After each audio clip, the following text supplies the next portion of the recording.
The letter that never should have arrived.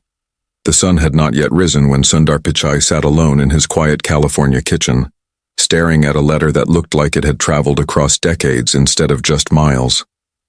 The envelope was aged, corners curled and sealed with red wax.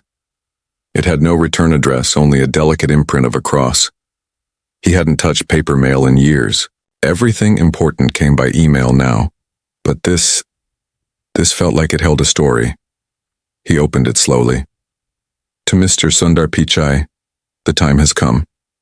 Your journey to Rome is not a business trip. Come as a man, not a CEO. The truth awaits. F. Sundar blinked. He read it again. He checked the date. No date. No postmark. And who was F? He looked around his house, empty and still, as if the letter had stolen the silence for itself. What truth? Why now? And why him? His assistant had no knowledge of any meeting in Rome, no invitations from the Vatican, no calendar event. But Sundar couldn't shake the feeling, the kind that sits just below the skin and hums. He booked a flight under his own name. No entourage, no press. He told no one. On the plane, he sat by the window and watched the clouds drift below. His mind wandered to his childhood in Chennai. Small house, hot summers, dreams bigger than his, room. He thought of his father who once said, "Sometimes the path chooses the man, not the other way." Rome greeted him with a chill wind and ancient silence. Cobblestone streets glistened under fading rain. He checked into a small hotel, tucked behind a faded church, not the usual five-star suite. Again, something told him this journey wasn't about comfort. The next morning, a note slid under his door. You will not find him. He will find you. Go to Piazza Navona. Wait. That was all. He didn't ask how they knew where he stayed. He didn't ask who he was. He just went. Piazza Navona was bustling with life. Artists, tourists, children chasing pigeons. Sundar sat on a worn stone bench pretending to read a book he didn't bring. Hours passed. Then, at noon, a boy approached him, no older than 10. Dark curls, torn coat, eyes too knowing for his age. "Mr. Sundar," the boy said in a flat voice. "Follow me." Sundar stood. "Who are you?" "He sent me," the boy said. "We have to go now." They walked in silence through alleys where sunlight never reached, past graffiti and broken windows, far from the tourists. Sundar's heart raced, but he followed. Finally, they stopped at a small, rusted gate. The boy pushed it open. Inside stood a courtyard, overgrown and quiet. In the center was an old wooden table, and behind it, not a priest or cardinal or official, but Pope Francis. He wore a simple robe. No guards, no ceremony, just kindness. In his eyes. "Thank you for coming," the Pope said softly. "You are not here for me. You are here for yourself." Sundar stood frozen. He had met presidents, kings, billionaires. But this felt different. "Why me?" Sundar asked. The Pope smiled. "Because your name is known, but your heart is forgotten. By you." The words landed like stone. The Pope gestured to the chair opposite him. "Sit. There is something you must hear." The story the Pope told was not about faith, not about religion. It was about a man, a boy really, one born in silence, raised in fear, who rose high in the world yet lost his voice along the way. And the twist. That boy, the Pope said, was not me, and it was not you. He slid a small photo across the table. Sundar picked it up. His hands trembled. The photo was old, sepia-toned, and in it stood his father, with a man he never recognized, both holding a blueprint, a phone, and in the background, the faint outline of the Vatican dome. "This was taken in 1977, the Pope said. "Your father helped build something here, something secret, something dangerous." Sundar's breath caught. "But my father never left India." "Are you sure?"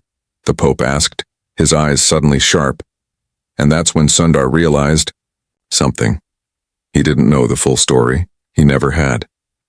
And if what the Pope was saying was true, then his entire life, every decision, every success, might be built on a truth he had never been told. I need to know, Sundar whispered.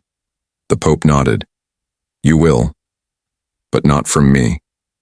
There's someone else you must meet, and he has been waiting a long time.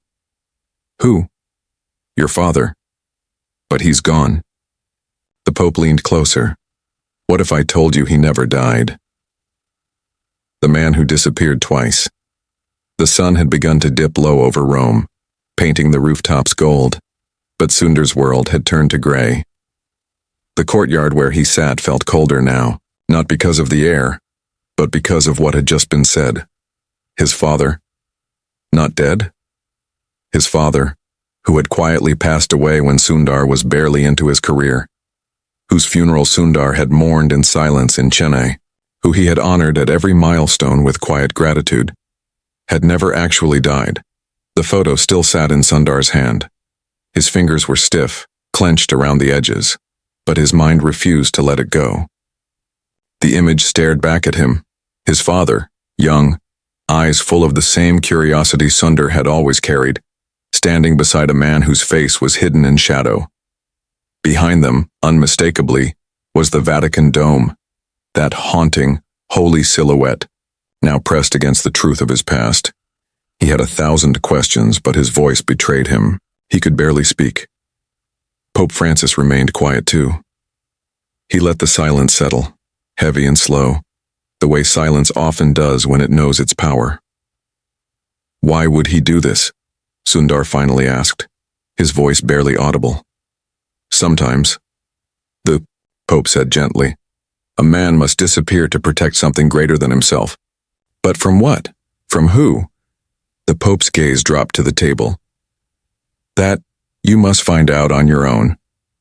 They sat like that for some time, the weight of the moment too thick to move quickly. Finally, the Pope reached beneath the table and brought out a small black box. It was the kind of box that once held tools, not treasures. He slid it across to Sundar, who opened it slowly as though it might disappear if he moved too fast. Inside was a key, old, brass, the kind made before digital locks and biometrics. It had a number etched into it, 43B.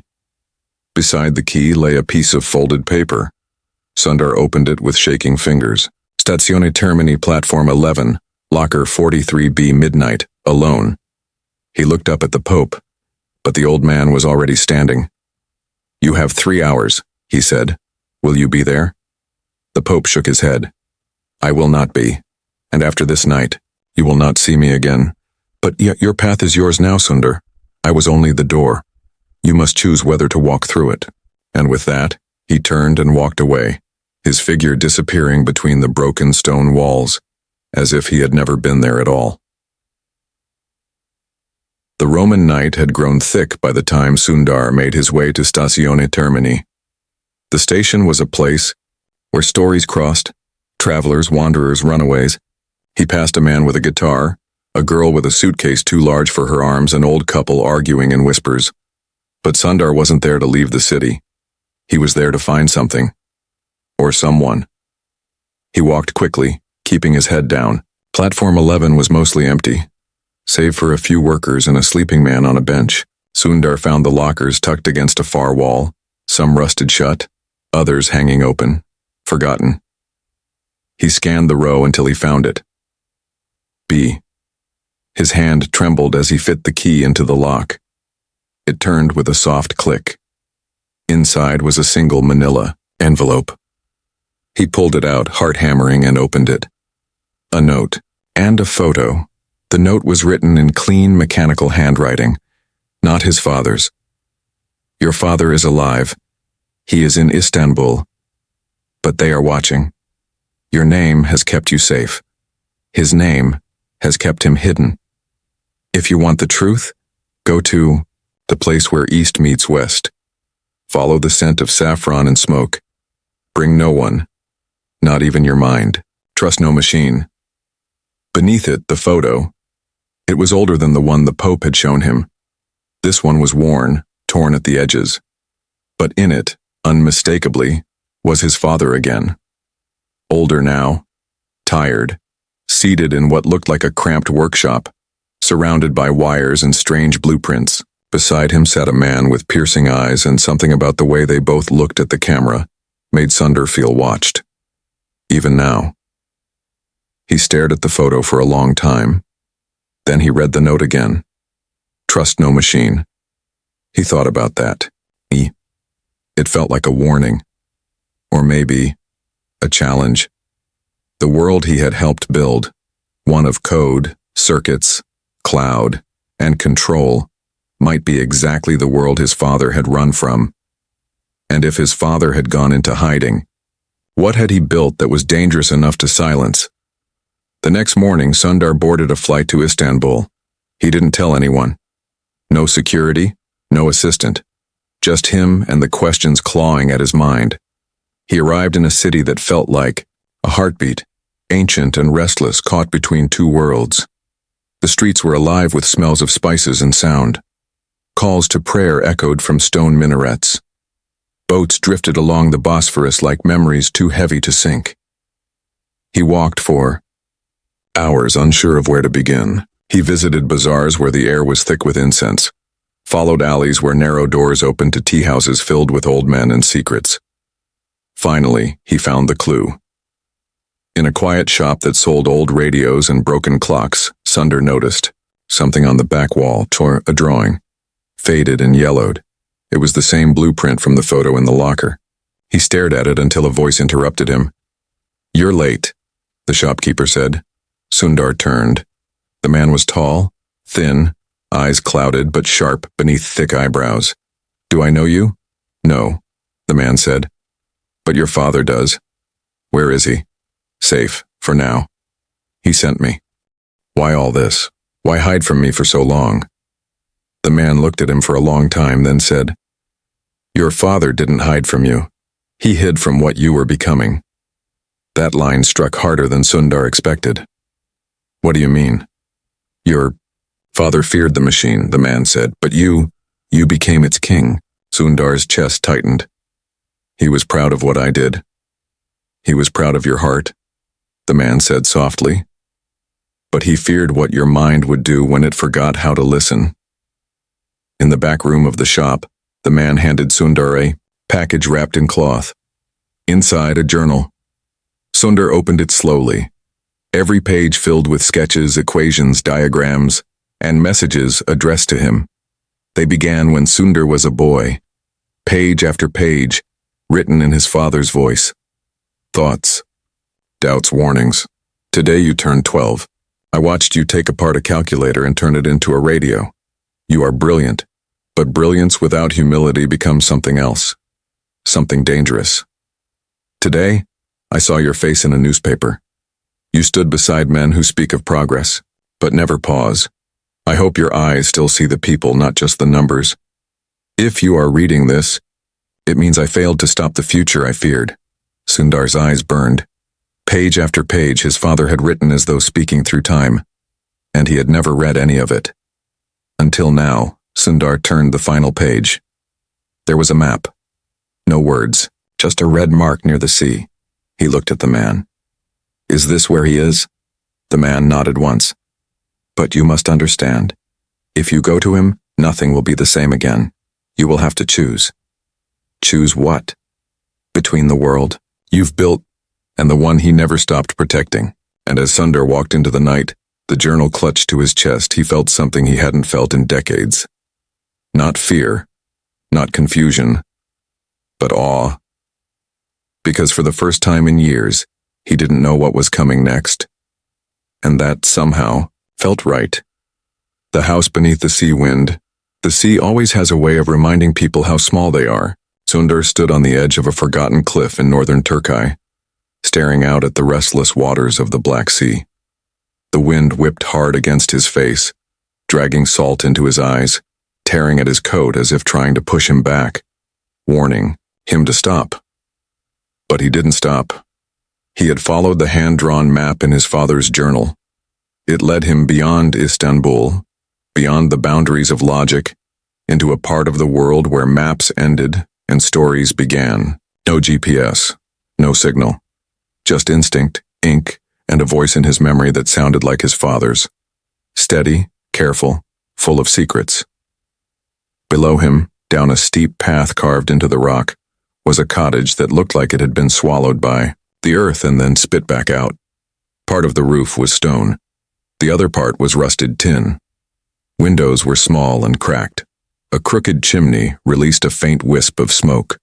It was the kind of place that had stopped waiting for visitors a long time ago. He hesitated for a long time before walking down the path. With each step, something inside him trembled. Not fear, not quite.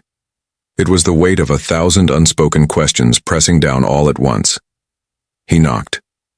No answer. He knocked again, louder this time. The door creaked open. Inside, the air smelled of metal, oil, and sea. There was no electricity. Light came from a single oil lamp hanging from a beam overhead. Sundar stepped inside slowly, unsure whether to speak or listen. The room was cluttered. Shelves filled with wires, tools, ancient radios, and journals stacked like bricks. On the far wall hung a faded photo of Sundar as a boy, maybe 9 or 10, standing beside a school science project made of cardboard and broken transistor parts. His breath caught. Then he heard it, a cough. He turned toward the hallway. And there he was, his father, older, thinner, face lined like cracked soil, hair white, eyes sunken but still sharp with recognition. He stood leaning against the doorway as if unsure whether he was seeing a ghost or becoming one. Neither of them spoke for a long time. Finally, his father whispered, "You found me." Sundar stepped forward. "I thought you were dead." His father nodded. "I needed you to think that." "Why?" "Because they were watching, and because you were becoming everything they wanted you to be." Sundar frowned. "Who is they?" His father moved slowly to a chair by the fireplace. He sat down with effort, breathing hard, then gestured for Sundar to sit. "You always wanted to build," his father said. "Even as a child. You built to understand, to connect, and you believed in progress. But progress has a shadow." "What does that mean?" His father reached for a wooden box on the table and opened it. Inside were dozens of small devices, prototypes, circuits, strange shapes Sundar didn't recognize. He picked one up. It looked like a worn coin, but etched with what looked like a fingerprint and a tiny lens. "What is this?" His father met his eyes. "A recorder, not just of sound, of thought. It listens not to what you say, but what you mean." Sundar stared at it. "This isn't possible, is it?" his father asked. "Look at the world you helped shape. Machines read voices, translate faces, anticipate desires. Is it so impossible that someone took it one step further?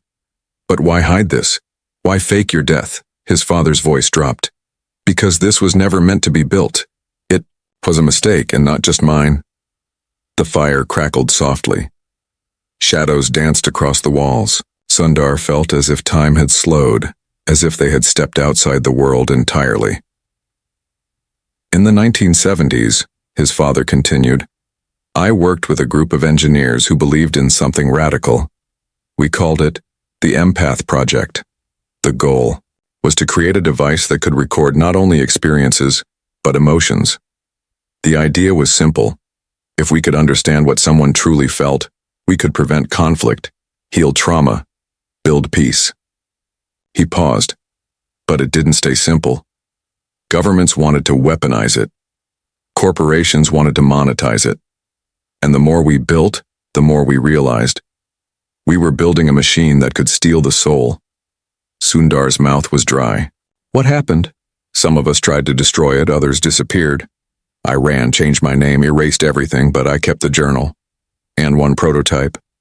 He handed Sundar the coin-like device. "Because I hoped one day you'd come, and I could tell you what I never had the chance to say." "What is that?" "It's not just a memory device. It's your mother's final recording."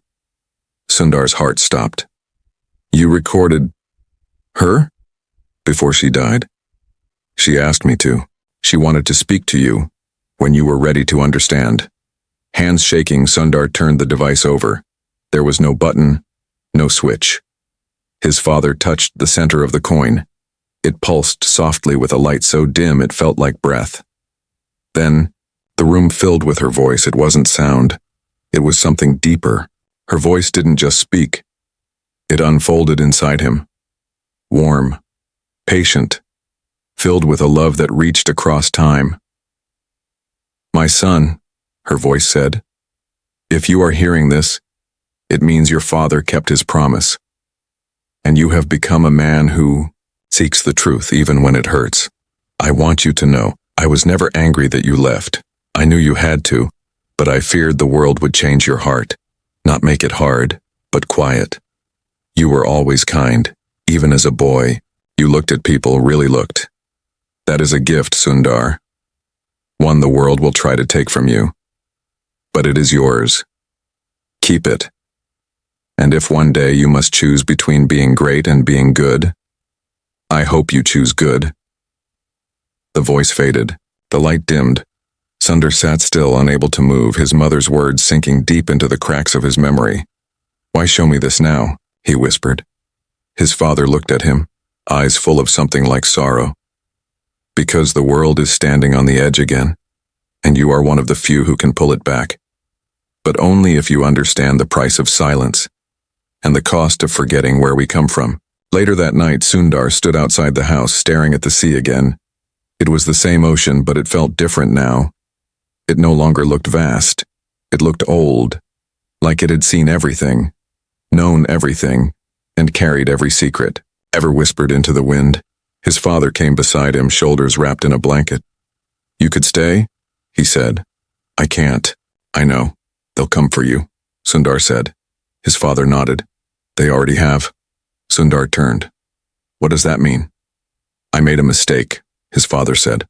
I contacted someone I thought I could trust. Who? His father paused, then said a name Sundar never expected, a name he had trusted, a name from within his own company, and with that name came the full weight of betrayal.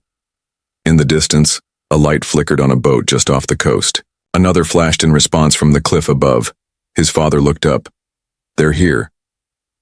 The betrayal born in silence, the light on the sea blinked again. Then again. A slow rhythm. Measured. Deliberate. It wasn't a fisherman's boat. It wasn't random. It was a signal. One Sundar hadn't seen before, but one his father clearly recognized. And the way his father's face drained of color confirmed what Sundar feared. How long have they known where you are? Sundar asked, his voice thick, nearly swallowed by the rising wind. His father didn't answer at first. His eyes stayed, locked on the distant light, his shoulders stiff as stone. Too long, he finally said. I tried to disappear, but they never really stopped watching. They were just waiting for the right moment, and I gave it to them. Sundar didn't ask what he meant, he knew. His coming here, the path he had taken, the name he carried, the company he led, it had drawn attention. Maybe from the moment he left California, maybe from the moment he opened the locker in Rome. The signals had begun to stack, and someone had followed the trail of breadcrumbs. Or worse, someone had placed them there. You said you contacted someone. Sundar said slowly, someone you trusted. His father looked at him then, really looked at him. Yes. Who? His father hesitated, then said the name. It hit like a brick. Naveen. Sundar stumbled back a step. Naveen had been with him for over a decade. A quiet, steady presence. Never loud, never flashy, just reliable. Always in the room during key meetings. Always one step behind Sundar, keeping schedules tight, cleaning up problems before they reached him. He had no titles on paper, no real public role, but inside the company everyone knew. If you wanted to get to Sundar, you went through Naveen, and now Sundar realized that had always been the point.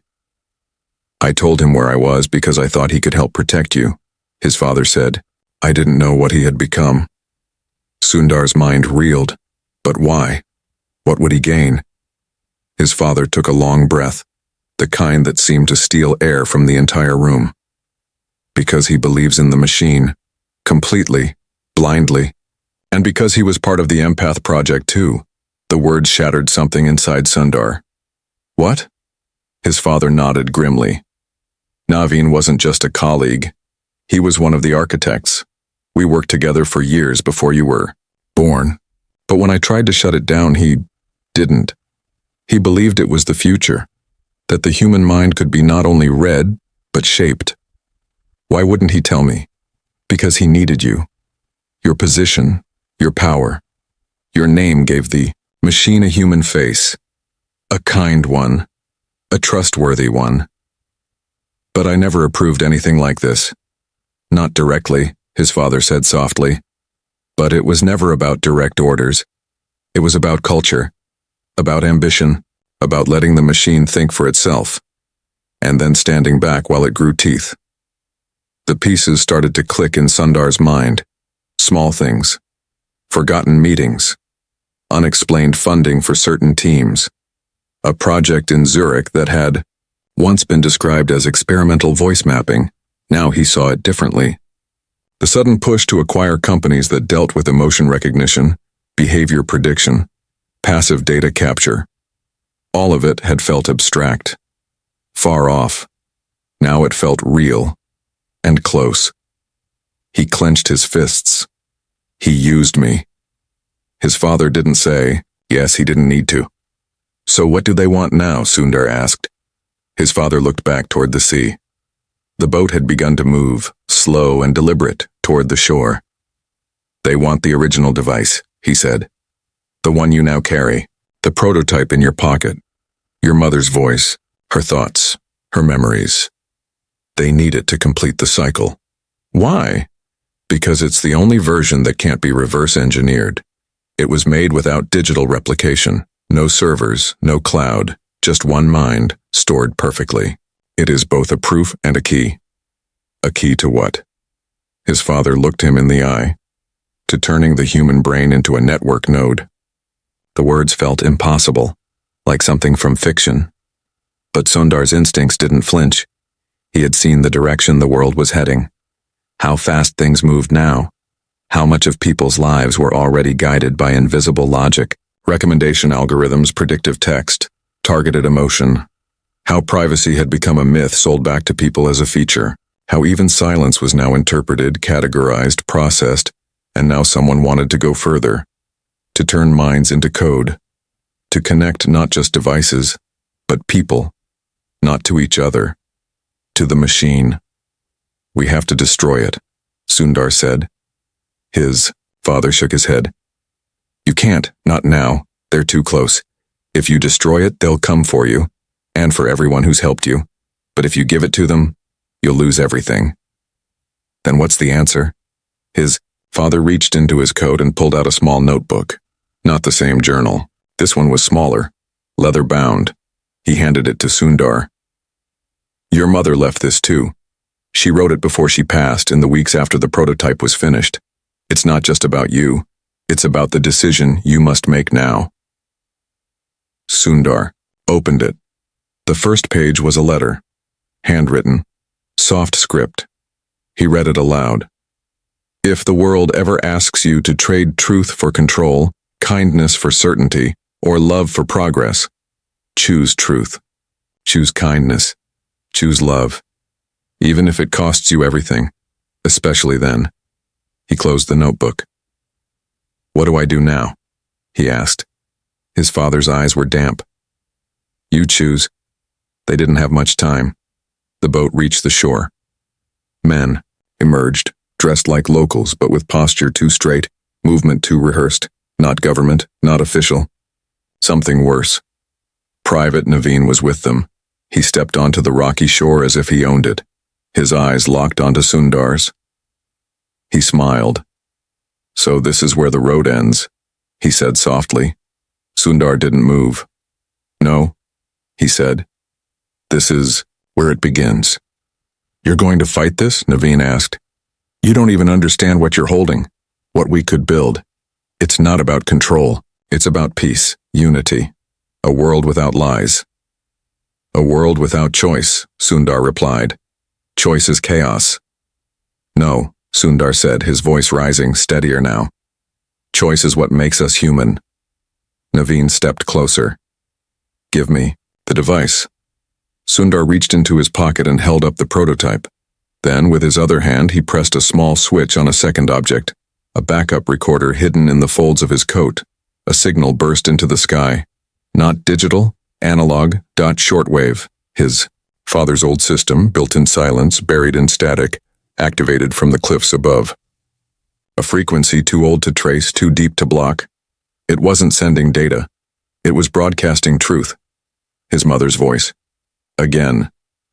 This time, not to one person. To everyone listening. You can't stop this, Sundar said. Naveen's smile vanished. You've doomed yourself, he growled. Sundar looked at his father. Maybe, he said, but I've given the world a choice. Behind them, the sky cracked open with light. Someone was coming. Someone else. A third side to this story, and neither Sundar nor Naveen was ready for who it was. The voice behind the silence, the cliffs trembled. Not from bombs, not from storms, but from truth. The kind of truth that shakes the bones of old systems and unsettles the polished hearts of men who believe they are untouchable. Sundar stood on that broken edge of the world, his mother's voice now soaring through hidden frequencies, carried across waves and walls and wires. It was being heard, every word. A lull settled around him, the kind of breathless pause before the world chooses what comes next. Naveen stood frozen, his eyes darted upward toward the sky, as if searching for a signal that might undo what had just begun. The other men, his team, his shadows, looked to him for direction. But he said nothing, not a word, because in that moment, he knew. The prototype had already done what it was meant to do, and there was no bringing the silence back. Behind them, from beyond the hill where the light had cracked the sky open, a low hum began to build. Not mechanical, not electrical. Something older, a vibration that came not from speakers but from people. Voices. Dozens at first, then hundreds. The hum became words, chants, prayers, songs. They were coming. Not soldiers, not governments. People. Sundar turned. Over the ridge, silhouetted by a gray morning sky, came a stream of figures. Some walked slowly, others hurried. Some carried radios. Others clutched old notebooks, rusted tools, devices that hadn't been seen in years. They were engineers, thinkers, tinkerers, survivors, people from the forgotten corners of the tech world, the ones who had walked away when the machine grew too loud, the ones who refused to play God with data, and at the center of them, a woman tall, wrapped in a simple shawl, eyes filled with sorrow and steel. Sundar's breath caught. He knew that face, not from childhood, not from life, but from the pages of his father's journal. Her name is Layla, his father had once written. She walked away from the project before I did. She was the first to say no. Now she stood in front of Sundar, and the years between them seemed to vanish in the wind. You broadcast it, she said. Sundar nodded. Then we're out of time, she said. I thought this would stop them, he said.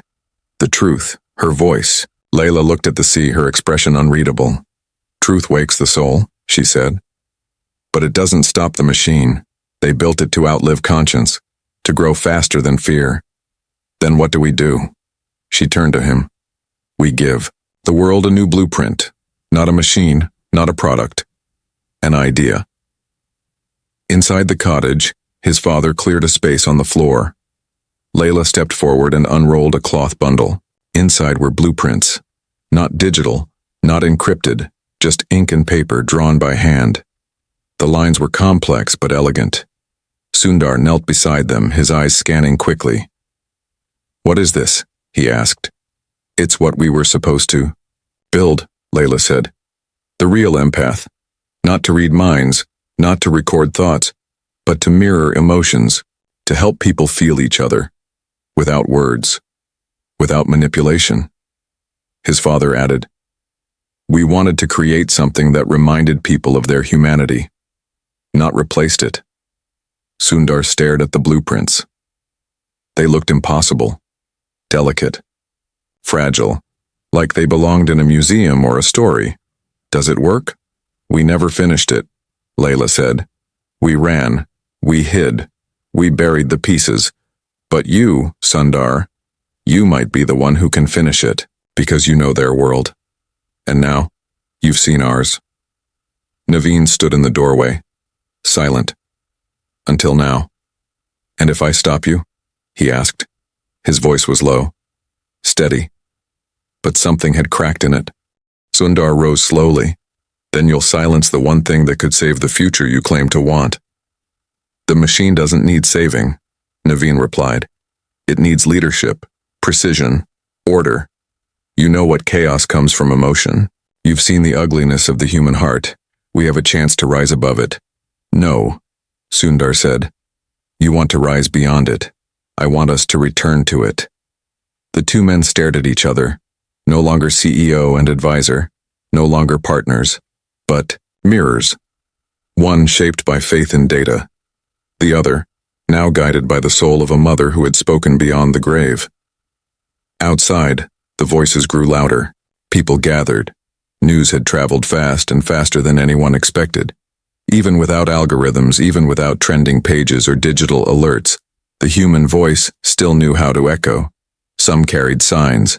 Bring back empathy, disconnect to feel the machine is not the heart then, a distant siren. Not local, international. Helicopters approached. Someone, somewhere had made the call, and the machine was coming for its lost part. Layla looked at Sundar. "We don't have days. We don't have hours. We have minutes. Can you trust us?" "Yes," he said. "Even if it means losing everything?" He looked at the prototype in his hand. The last memory of his mother, her voice, her hope, her warning. And he said, without hesitation, "Especially then." They moved quickly. Beneath the cottage was a cellar. Behind a panel in the floor, a chamber sealed long ago. Inside, dust-covered machines that had not touched sunlight in 40 years. Strange objects. A helmet of copper coils. A chair, wrapped in cloth and wires. A glass orb filled with filaments like lightning trapped in ice. "This is the original frame," Layla said. "It's not finished. It still needs a core." His father reached for the prototype. Sundar stepped back. "No," he said. "We can't use her." "We're not using her," his father said. "We're amplifying her." Layla added, "This device recorded her truth, her pain, her love. That is exactly what we need. Not to control, not to read, but to feel." One last time. Sundar hesitated, then handed it over. They worked together. Layla calibrated the orb. His father reconnected the wiring. Sundar took his seat beside the chair, reading the diagrams, aligning nodes, adjusting power. It wasn't like building a product. There was no market for this. No board approval. No beta test. This wasn't about billions. This was about meaning. As the sound of the helicopters drew near, the machine came to life. Not with beeps, not with blinking lights, but with warmth. A low hum, like the breath of a sleeping child. Like a heartbeat remembered. The filaments inside the orb began to glow. Not blue, not red, but something soft. Something human. And then, without being programmed, it began to speak. Not in English, not in code, in emotion. Waves of feeling washed over the room. Grief, joy, hope, memory, each one shared. Not analyzed, just felt. Naveen stood at the doorway, frozen. Something in his face broke. He stepped back, then turned and disappeared into the shadows. Outside, the people felt it too. Some dropped their phones, some held hands, some wept. Sundar stepped out into the dawn where the wind had grown quiet. The machine behind him had no name, no label, no owner. It simply existed, and for the first time in a long time the world paused and felt. But the story wasn't over, because someone, far away, in a white room filled with screens, had watched it all, and they were already writing the next chapter. The soul that could not be coded.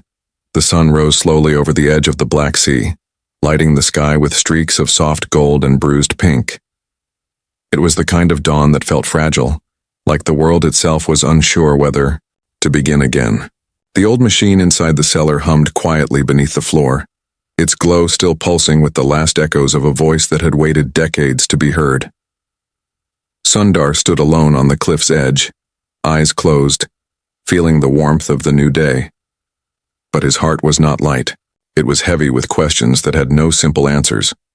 Below, the beach had cleared. Naveen and his team were gone, vanished without a trace. The crowd had dispersed too, not out of fear, but out of a quiet understanding that something sacred had happened. Something they were not meant to possess or archive, but simply experience.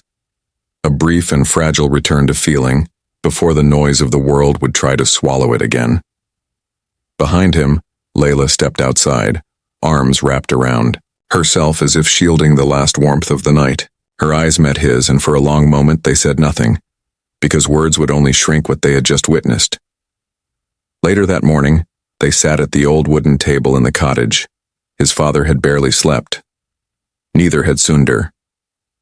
"They'll come again," Sundar said. His father nodded. "They always do. How do we stop them?" "You don't," Layla answered, pouring water into 3 chipped cups. "You don't stop the machine, you outlive it." Sundar looked up. "What do you mean?" "This thing we call progress," she said softly. "It doesn't care about right or wrong. It only cares about speed, efficiency, growth. The machine learns, but it doesn't remember. Only we do. Only people." His father added, "The world doesn't need another system. It needs a memory, a living memory, something that reminds it, not what to think, but how to feel." Sundar leaned back in his chair. "Then what happens now?" he asked. "Do we go public? Release the design? Tell the world everything?" "No," Layla said quietly. "Not yet. Not like that." He frowned. "Why not?" She looked at him, eyes steady, voice steady. "Because if we give this to the world the way it is now, they'll just find a way to sell it." That silence again. The terrible, truthful silence. Hours later, they buried the prototype. Not because they feared it, but because they honored it. Sundar dug with his own hands in the soil behind the cottage, beneath the branches of an old fig tree that had survived war, winter, and time. The prototype was wrapped in cloth. No casing, no encryption, just memory sealed in the earth like a seed. His father placed a single stone above it. "Let this be the grave," he whispered, "of what should never have been used, and the root of what must one day grow." Sundar said nothing. His hands were dirty, but for the first time in a long time they didn't feel empty. A week passed and then another. Sundar did not return to California. He let the world wonder where he had gone. The headlines circled. Tech CEO disappears after private trip to Rome. Rumors of conflict inside Silicon Valley giant. Mystery deepens as no comment from company officials. But Sundar watched it all from afar, knowing the truth could not be summarized in headlines or hashtags. He was not hiding. He was remembering. And then, the call came. Not on his phone, on an old radio built by his father decades ago. Shortwave, only, tuned to a private frequency that most of the modern world had long since forgotten. A voice crackled through. Female. Urgent. Calm. "We need to talk," it said. "We found the second prototype." Sundar froze. "Where?" he asked. "Tokyo. Abandoned warehouse. Someone tried to reverse engineer it. But it's not the same. It's wrong. Something's missing. They're trying to make it feel, but it only mimics." It doesn't understand they need the original pattern. His mother's memory. The soul of the real device. Who's behind it? Sundar asked. Someone you know. Someone who still believes the machine can be perfected. The signal cut. No name. No further information. But Sundar knew. Naveen was still working, and he hadn't given up. That night, Sundar sat by the fireplace while his father slept in the next room. Layla had already left, to continue spreading the old plans in whispers, in codes, in ways that could not be tracked. They weren't building an army. They were planting echoes, reminders, human seeds in digital soil. Sundar opened his mother's notebook one last time. The last page. He had never turned it before. This time he did. Your mind will be your gift to the world. But your heart must be your rebellion. Let them take your name, your title, your company, but never give them the part of you that still feels wonder. He closed the notebook, and he saw Maria wept. Not from grief, from something deeper. Relief, because for the first time in his life, he knew what to do next. Weeks later, he returned to California, not to take back his position, but to let it go. In a quiet press release, he stepped down from his role. No interview, no farewell tour, no celebration, just a line. Sundar Pichai has chosen to pursue work in human memory research and ethical technology education. The media asked why. He gave no answer, because there wasn't one that could fit into sound bites. Only those who had heard the voice behind the silence would understand. In the years that followed, people began to notice something, a shift, not in the machines, but in themselves, a quiet return of something that had been missing. In some classrooms, students were taught not how to code, but how to feel, how to listen, how to hold pain without solving it. In certain villages, people began using analog radios again, not out of nostalgia, but to share real stories. Slow stories, and once in a while, on a hidden frequency, a voice would whisper through static, "You are not data.